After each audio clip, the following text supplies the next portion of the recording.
اعلیٰ حضرت امام محمد رضا خان فاضل بریلوی رضی اللہ تعالیٰ عنہ نے اس روایت کو نقل فرمایا اور فرماتے ہیں سلمہ بن اکوع سے پوچھا گیا تمہیں خوف نہیں تھا، ڈر نہیں تھا؟ 400 لوگوں کو اکیلے دوڑاتے چلے گئے، مدینے سے باہر بھی چلے گئے، تو جانتے ہیں کون سی طاقت تھی ان کے پاس، سلمہ بن اکوع کے پاس، جو ان کو خوف سے آزاد کر رکھی تھی۔ فرماتے ہیں ایک بار رسول اللہ صلی اللہ علیہ وسلم صحابہ سے بیعت لے رہے تھے، ہاتھ میں ہاتھ لے کر بیعت کر رہے تھے، تو سب حضور کے پاس ہاتھ دے رہے تھے، بیعت کر رہے تھے۔ حضور نے مجھ سے کہا سلمہ بن اکوع آ جاؤ، تم بیعت کر لو میرے ہاتھ پر۔ میں نے عرض کیا یا رسول اللہ پہلے ہی میں بیعت کر چکا ہوں، ایک بار وہ بیعت کر چکے تھے۔ حضور نے فرمایا دوبارہ کر لو، اس میں کیا حرج ہے؟ حضرت سلمہ بن اکوع کہتے ہیں میں نے دوبارہ حضور کے ہاتھ میں ہاتھ دیا، حضور نے بیعت کیا۔ تھوڑی دیر گزری تھی کہ صحابہ بیعت کر رہے تھے، حضور نے پھر پکارا سلمہ بن اکوع بیعت کیوں نہیں کر لیتے؟ کہا یا رسول اللہ میں نے 2 بار بیعت کی ہے۔ حضور نے فرمایا تیسری بار کر لو، کیا حرج ہے؟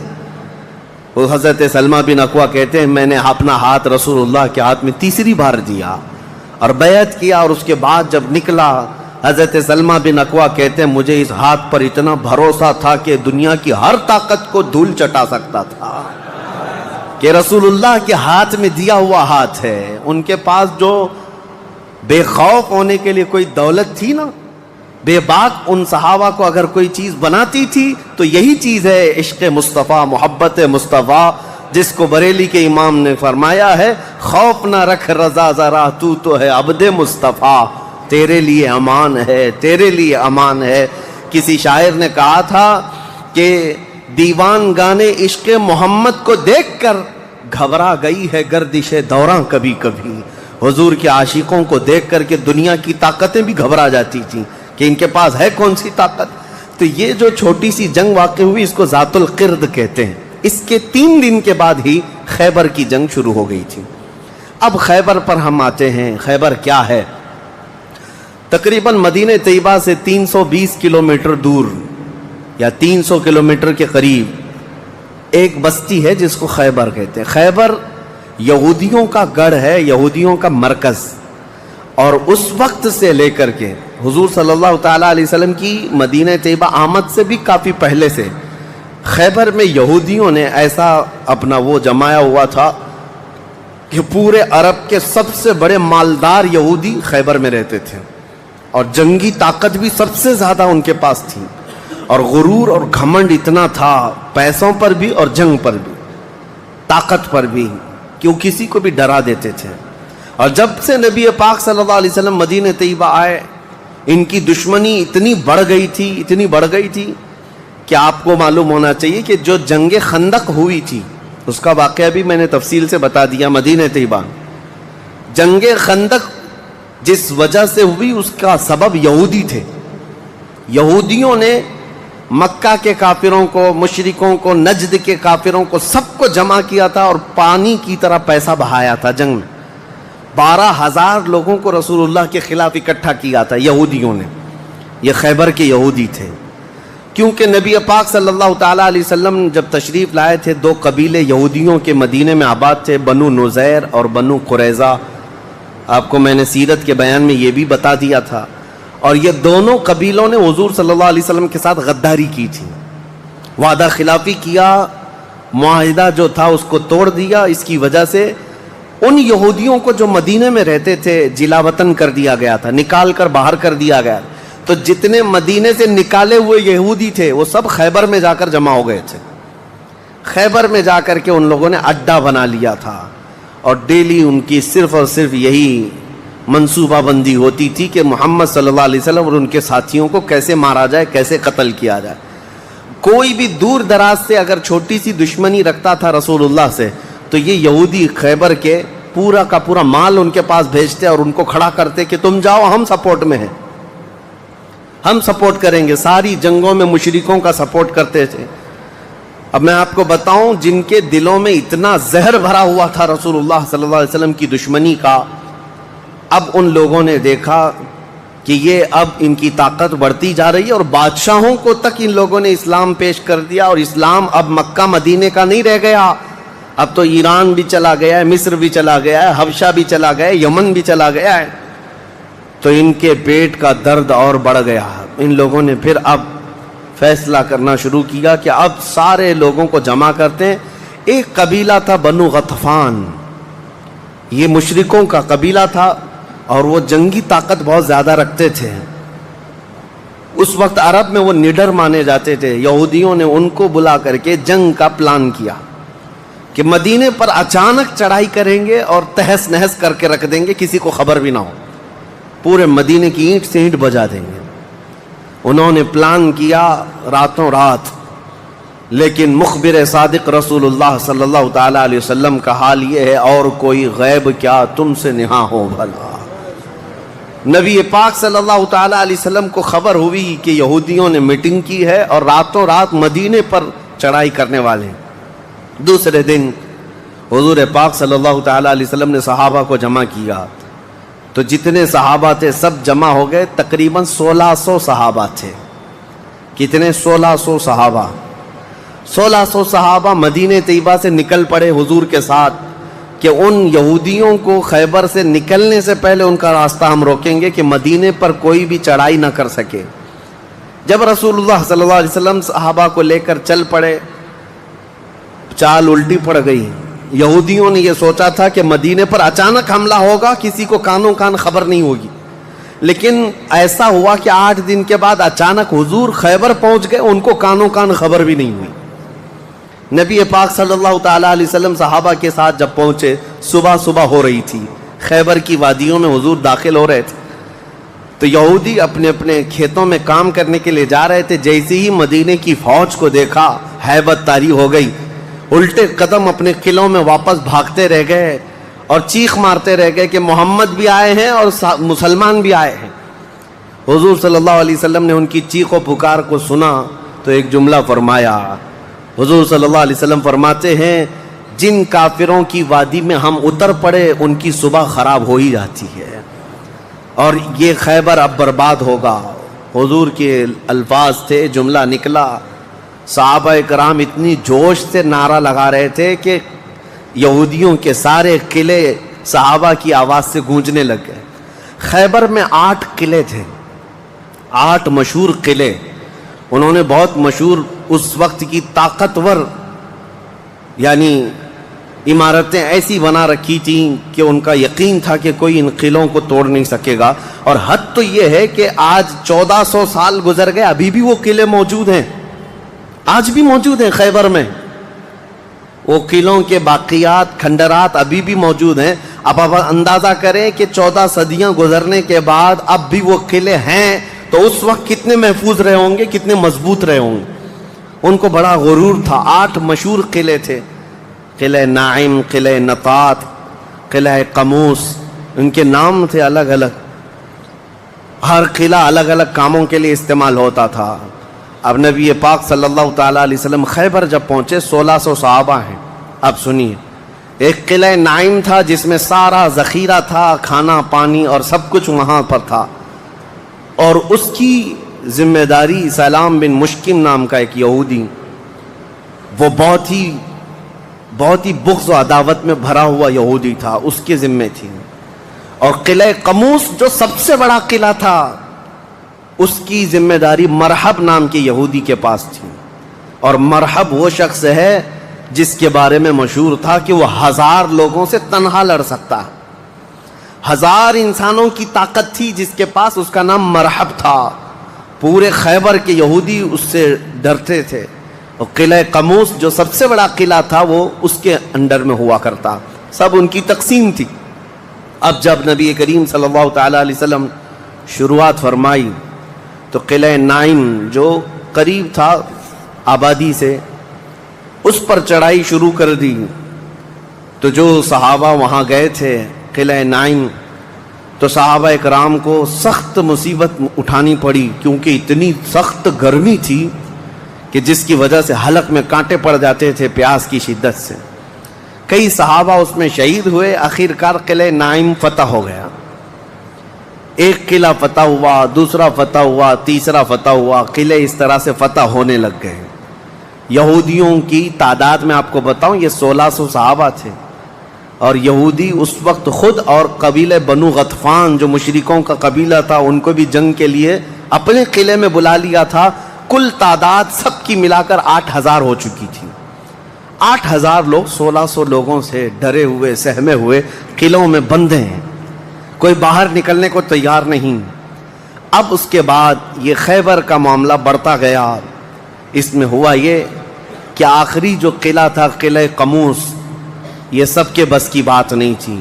بہت مضبوط قلعہ, اور جو آدمی اس کا سپہ سالار ہے, شہ سوار ہے, وہ مرحب ہے. پورا عرب جانتا تھا اس کی طاقت کو. پہلے دن نبی کریم صلی اللہ تعالیٰ علیہ وسلم نے صحابہ کی ایک جماعت حضرت ابو بکر صدیق رضی اللہ تعالیٰ عنہ کی سپہ سالاری میں بھیجی. حضرت ابو بکر صدیق آئے, بہت ہی جاں بازی اور بہادری کے ساتھ لڑائی کی, لیکن وہ اتنا سخت تھا کہ یہودیوں کی طرف سے بہت سخت طریقے سے ڈیفنس ہوتا تھا. صحابہ پیچھے ہٹ گئے, کچھ شہید ہوئے, کچھ زخمی ہوئے, واپس آئے. پھر دوسرے دن سیدنا عمر ابن خطاب رضی اللہ تعالیٰ عنہ کے حوالے حضور صلی اللہ علیہ وسلم نے فرمایا. حضرت عمر فاروق رضی اللہ تعالیٰ عنہ گئے.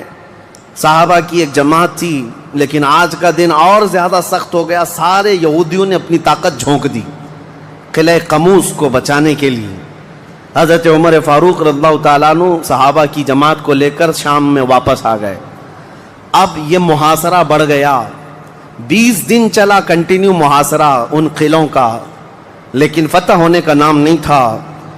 جلال پیغمبری کو دیکھیں ہیں, صحابہ 20 دن سے تپتی ہوئی گرمی میں مدینے سے 300 کلومیٹر باہر ہیں. عرض کیا یا رسول اللہ صلی اللہ علیہ وسلم, ہماری منزل ابھی کہاں ہے, کب تک ہے؟ رات کا وقت تھا, نبی کریم صلی اللہ تعالیٰ علیہ وسلم جلال میں تھے. ارشاد فرمایا لَأُعْطِيَنَّ غَدًا رَایَةً رَجُلًا يُحِبُّهُ اللَّهُ وَرَسُولُهُ. حضور اکرم صلی اللہ تعالیٰ علیہ وسلم فرماتے ہیں, کل کے دن میں اپنا جھنڈا ایک ایسے آدمی کو دوں گا جس سے اللہ اور اس کے رسول محبت کرتے ہیں, اور اللہ اس کے رسول جس سے محبت کرتے ہیں وہ خود بھی اللہ اس کے رسول سے محبت کرتا ہے. اور پھر میرے آقا نے فرمایا خیبر کی فتح اسی کے ہاتھ میں رکھی ہوئی. صحابہ کہتے ہیں پوری رات بے چینی اور کروٹ لیتے ہوئے ہم نے گزاری. نبی پاک نے بشارت دی ہے تو اب تو ہونا ہی ہے. حضور نے فرما دیا ہے کہ میں کل اپنا جھنڈا اس آدمی کے ہاتھ میں دوں گا جس کو اللہ اور اس کے رسول محبت کرتے ہیں. صحابہ کہتے ہیں, حضرت عمر فاروق رضی اللہ تعالیٰ عنہ فرماتے میری آنکھ تک نہ لگی پوری رات, اور اس تمنا میں کہ صبح ہوگی تو حضور صلی اللہ علیہ وسلم وہ جھنڈا مجھے دے دیں. کہ اس میں 3 بشارتیں تھیں. ایک بشارت یہ تھی کہ وہ شخص جس کو میں جھنڈا دوں گا وہ اللہ اور رسول سے بہت محبت کرتا ہے. دوسری بشارت یہ تھی کہ اللہ خود اس سے محبت کرتا ہے. تیسری بشارت یہ تھی کہ اسی کے ہاتھ میں خیبر کی فتح رکھی ہے. حضرت عمر کہتے ہیں پوری رات پلک بھی جھپکا نہیں, اسی آس میں اسی امید میں پوری رات گزاری. پورے صحابہ کا یہی حال تھا. صبح جب ہوئی دوڑے دوڑے نبی کریم صلی اللہ تعالیٰ علیہ وسلم کی جلوں میں حاضر ہوئے. اللہ کے حبیب صلی اللہ علیہ وسلم کے ہاتھ میں پرچم تھا, جھنڈا تھا, اب جنگ کے لیے روانہ کرنا تھا. نبی کریم صلی اللہ علیہ وسلم کے سامنے صحابہ کی فوج ہے. سارے صحابہ گردنیں اونچی کر کر کے دیکھ رہے ہیں, لیکن نبی پاک صلی اللہ تعالیٰ علیہ وسلم نے اس بھرے مجمع میں اعلان فرمایا علی کہاں ہے, علی کہاں ہے. اس مجمع میں حضرت علی نہیں ہے. صحابہ نے کہا یا رسول اللہ وہ بخار میں ہیں, بیمار ہیں اور آشوب چشم ہے, آنکھیں لال ہو چکی ہیں, آنکھوں سے پانی آ رہا ہے. نبی کریم صلی اللہ علیہ وسلم نے فرمایا لاؤ, اسی حالت میں بلا لاؤ. صحابہ گئے, حضرت علی کو بلا لائے.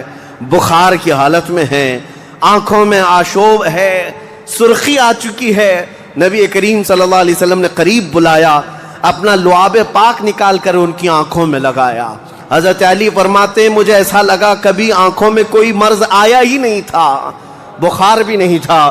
نبی کریم صلی اللہ تعالیٰ علیہ وسلم نے اپنے ہاتھ میں موجود پرچم حیدر کرار کے ہاتھ میں دیا, کہا جاؤ علی تمہارے ہاتھ میں اللہ نے فتح رکھی ہے. میرے عزیزو ایک بات میں آپ کو بتا دوں کہ یہ کیا معاملہ ہے.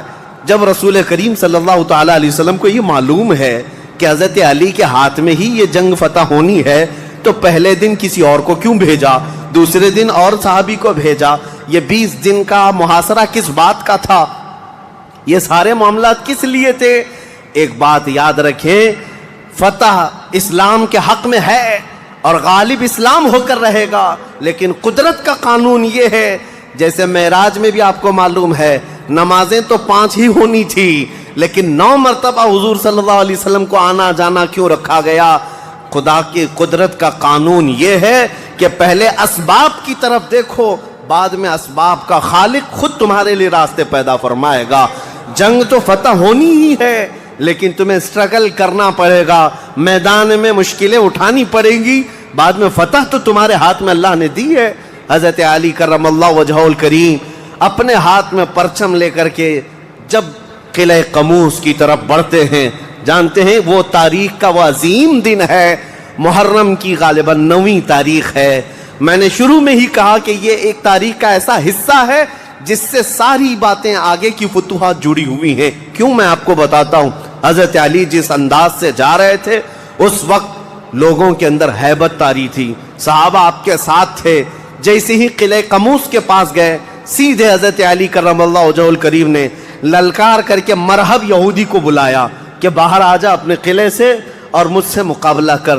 وہ ہاتھی کی طرح سے ڈیل ڈول رکھتا تھا اور خرامہ خرامہ سامنے آیا اور للکار کر کے کہنے لگا، قد علمت خیبر انی مرحب شاک السلاحی مجرب۔ تمہیں معلوم ہے پورا خیبر مجھے جانتا ہے کہ میں مرحب ہوں۔ شعر پڑھ رہا تھا، پورا خیبر جانتا ہے کہ میں مرحب ہوں، سر سے لے کر پیر تک ہمیشہ ہتھیار میں رہتا ہوں، اور نہایت ہی تجربہ کار آدمی کہ جس کا وار کبھی خالی نہیں جاتا ہے۔ اس کے جواب میں مولا علی کرم اللہ وجہہ الکریم فرماتے ہیں، انا الذی سمتنی امی حیدرا کلیث غابات کریہ المنظرا۔ تجھے پتا ہے میری ماں نے ہی میرا نام حیدر رکھا ہے۔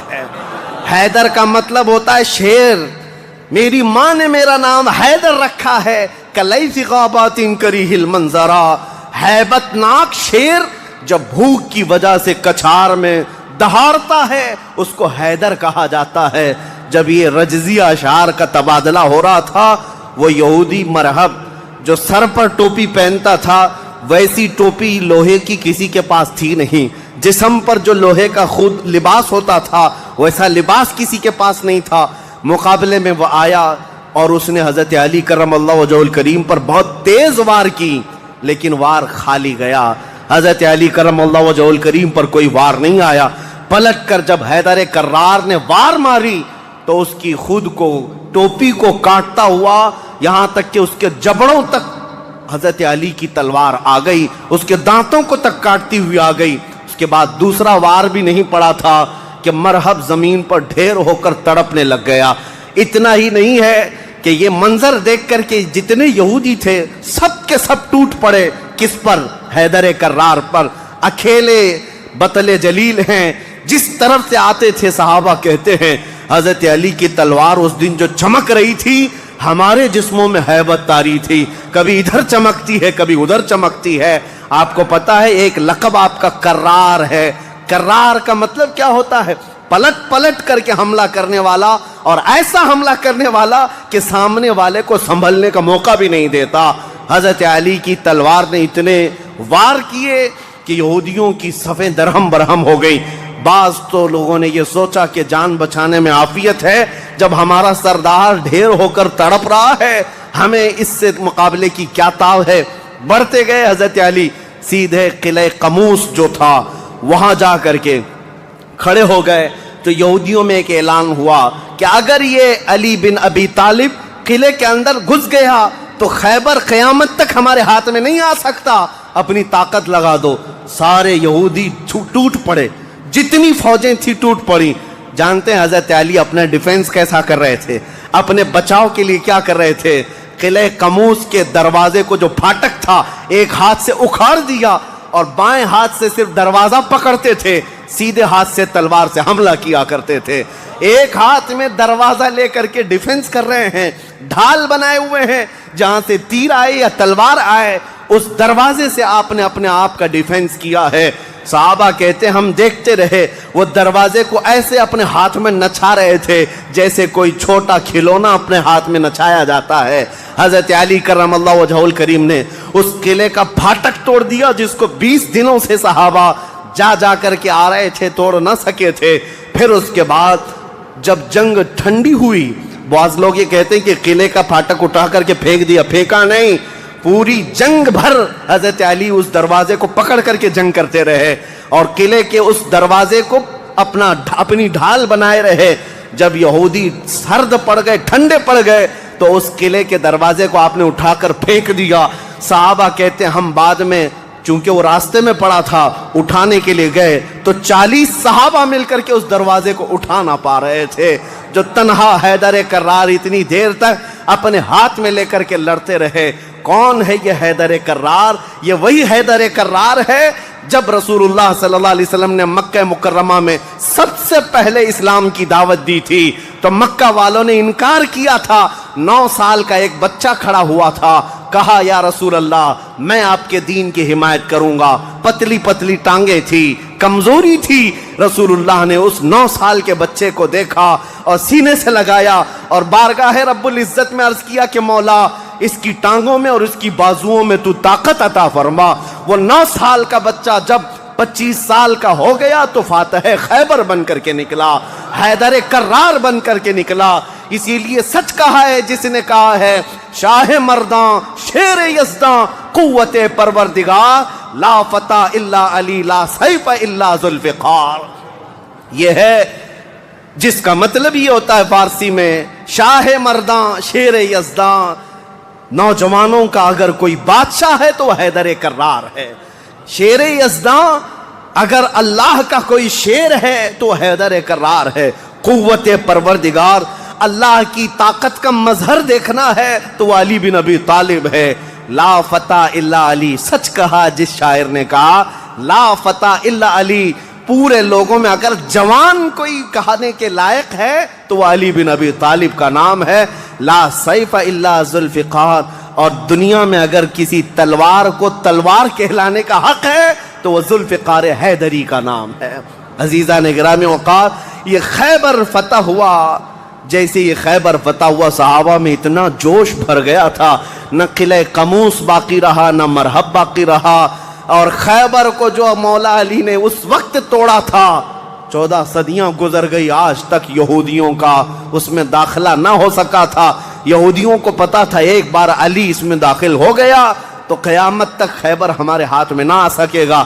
آپ کو پتا ہے 2018 کی بات میں بتاؤں، 2018 میں انگلینڈ میں لندن کی سڑکوں پر پوسٹر اور بینر ہورڈنگ کارڈ لیے ہوئے یہودی احتجاج کر رہے تھے، پروٹیسٹ کر رہے تھے کہ خیبر ہمارا تھا، ہم کو نکالا گیا تھا، اور تمہاری ہماری لاسٹ جنگ خیبر تھی، اس کے بعد نہیں ہوئی۔ اس طرح کی باتیں، یعنی میں نے محسوس کیا کہ مسلمان تو بھول گئے خیبر کیا ہے۔ یہودیوں کو جن کو مار پڑی تھی آج بھی یاد ہے کہ مولا علی نے کیسے مارا تھا، آج بھی یاد ہے کہ حیدر کرار کی وار کیسی تھی۔ صدیاں گزر گئیں، وہ زخم ابھی تک بھرا نہیں ہے۔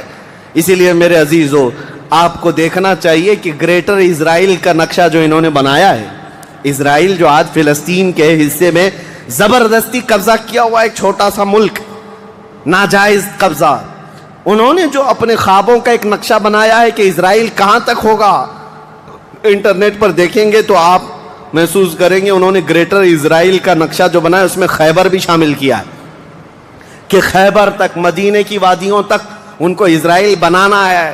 جہاں سے ہم نکلے تھے وہاں واپس آئیں گے، لیکن انشاءاللہ العزیز ایسا کبھی نہیں ہوگا۔ مولا علی کرم اللہ وجہہ الکریم کی وار جو پڑی تھی وہ قیامت تک تازہ رہے گی انشاءاللہ۔ میرے عزیزو، خیبر فتح ہونے کے بعد اب عدل مصطفیٰ کو بھی دیکھو۔ نبی کریم صلی اللہ تعالیٰ علیہ وسلم، یہ وہ یہودی ہیں جو ساری جنگوں میں جڑ کا کام کرتے رہے، جڑ کا کام کرتے رہے، لوگوں کو بھڑکانے میں، حضور کے خلاف دشمنی پر ابھارنے میں، پیسہ بہانے میں، سب کام کرتے رہے۔ آج سب ٹوٹ کر بکھر گئے۔ نبی کریم صلی اللہ تعالیٰ علیہ وسلم کو اب کیا کرنا تھا؟ حضور صلی اللہ علیہ وسلم نے دوسرے دن جب صحابہ سے مشورہ لیا، صحابہ نے عرض کیا جیسے ان کو مدینے سے بھگایا گیا تھا، خیبر سے بھی نکال دیں، یہاں سے بھی نکال کر ان کو جلا وطن کر دیں. لیکن وہ مصطفیٰ کریم صلی اللہ تعالیٰ علیہ وسلم جو عظیم اخلاق لے کر کے زمین پر تشریف لائے، خیبر کے یہودیوں سے پوچھا کہ تم کو جلا وطن کیا گیا تھا اور تم نے بار بار ایگریمنٹ توڑا، معاہدے توڑے، اب یہاں سے بھی تمہیں جلا وطن کرنے کا مشورہ آیا ہے صحابہ سے. یہودیوں نے رونا دھونا شروع کیا اور کہا آپ اللہ کے نبی محمد مصطفیٰ صلی اللہ علیہ وسلم عدل کے شہسوار ہیں، ہمیں موقع عطا کریں. ہم خیبر چھوڑ کر جانا نہیں چاہتے، ہماری زمینیں ہمیں دے دیں، لیکن سال بھر میں جتنی بھی اس کی آمد ہوگی اس کا آدھا ہم مدینے پہنچا دیں گے، کھجوریں ہوں، فصلیں ہوں. نبی کریم صلی اللہ تعالیٰ علیہ وسلم نے سب کو معاف کر دیا، خیبر ان کے حوالے کر دیا، اور پھر وہ آدھا حصہ مدینہ طیبہ ہر سال دینے کے لیے راضی ہو گئے. اور اس پر حضور صلی اللہ علیہ وسلم نے فیصلہ فرما لیا. اب اتنی بات نہیں، حضرت عبداللہ بن رواحہ رضی اللہ تعالیٰ عنہ ہر سال جب یہ خیبر آتے یا ایک دوسرے صحابی یہ آدھا حصہ لینے کے لیے آتے تھے تو پورے خیبر کے یہودی مال جمع کرتے، اس میں آدھا آدھا حضرت عبداللہ فرما دیتے، اور اس کے بعد یہ نہیں ہے کہ لے کر کے نکل جاتے، سارے یہودیوں کو جمع کرتے، کہا میں نے پورے مال کا آدھا آدھا کیا ہے، ان میں سے جو حصہ تمہیں پسند ہے وہ رکھ لو، باقی مدینے بھیج دو. یہودی کہتے ہیں ایسا عدل ہم نے کہیں دیکھا ہی نہیں کہ ہمیں پہلے کہہ دیا جائے، ورنہ کوئی بھی ہوتا حاکم تو اچھا مال اٹھا لیتا اور برا مال چھوڑ کے چلا جاتا. یہ رسول اللہ کے صحابہ تھے، کہتے جو تمہیں پسند ہے وہ رکھ لو، جو چھوٹ گیا وہ مدینے بھیج دو. اتنے ہونے کے باوجود بھی حضور صلی اللہ تعالیٰ علیہ وسلم کے ساتھ انہوں نے کیا کیا. حضور 3 دن کے بعد خیبر سے نکل رہے تھے. زینب نام کی ایک خاتون تھی جس کا شوہر قتل ہو گیا تھا، وہ حضور صلی اللہ تعالیٰ علیہ وسلم کے پاس بڑی محبت لے کر کے آئی، بہت محبت کے ساتھ، اور یوں کہا کہ میں آپ کی پیروکار ہوں، بڑی مشتاق تھی آپ کے دیکھنے کی، آپ میرے گھر تشریف لائیں. حضور صلی اللہ تعالیٰ علیہ وسلم کو اور کچھ صحابہ کو اس نے اپنے گھر پر دعوت کی، اور دعوت کیا کیا، کھانے میں اور گوشت میں نہایت ہی خطرناک زہر ملایا اور حضور صلی اللہ تعالیٰ علیہ وسلم کو زہر دیا. جو صحابہ موجود تھے حضور صلی اللہ علیہ وسلم کے ساتھ دعوت میں، جیسی حضور نے پہلا لقمہ اٹھایا، جو گوشت کی بوٹی تھی یا جو لقمہ تھا وہی بول پڑا رسول اللہ صلی اللہ علیہ وسلم کہ مجھ میں زہر ملا ہوا ہے. نبی کریم صلی اللہ تعالیٰ علیہ وسلم نے ابھی اپنی زبان پر لگایا ہی تھا، نکال کر پھینک دیا. لیکن دوسرے ایک صحابی حضور سے پہلے پیٹ بھر کر کھا چکے تھے اور وہ زہر کے اثر سے فوراً ہی شہید ہو گئے. یہ یہودیوں نے حضور کے معافی کے بعد، اعلان کے بعد پھر بھی یہ ہرزہ سرائیاں، یہ سارے کام کرتے رہے اور آج تک کرتے آئے ہیں. آج تک نبی کریم صلی اللہ تعالیٰ علیہ وسلم نے اس کے باوجود معلوم ہونے کے بعد یہودیوں کو بلایا کہ اس خاتون کا کیا کیا جائے. اس نے اقرار کر لیا، کہا کہ ہاں ہم نے زہر ملایا تھا. کہا کیوں؟ کہا ہم یہ دیکھ رہے تھے اگر آپ اللہ کے سچے رسول ہیں تو آپ کو خبر ہو جائے گی، ورنہ ہم کو آپ سے نجات مل جائے گی، ہم بچ جائیں گے، آپ زہر سے ختم ہو جائیں گے. نبی کریم صلی اللہ تعالیٰ علیہ وسلم تو زہر کے اثر سے کچھ نہیں ہوا اور حضور بچے اس زہر سے، لیکن ان یہودیوں میں سے کوئی بھی اسلام کی طرف آیا بھی نہیں. نبی کریم صلی اللہ تعالیٰ علیہ وسلم نے اس خاتون سے بدلہ نہیں لیا، اسے معاف کر دیا. اپنی ذات کے لیے حضور نے کبھی بدلہ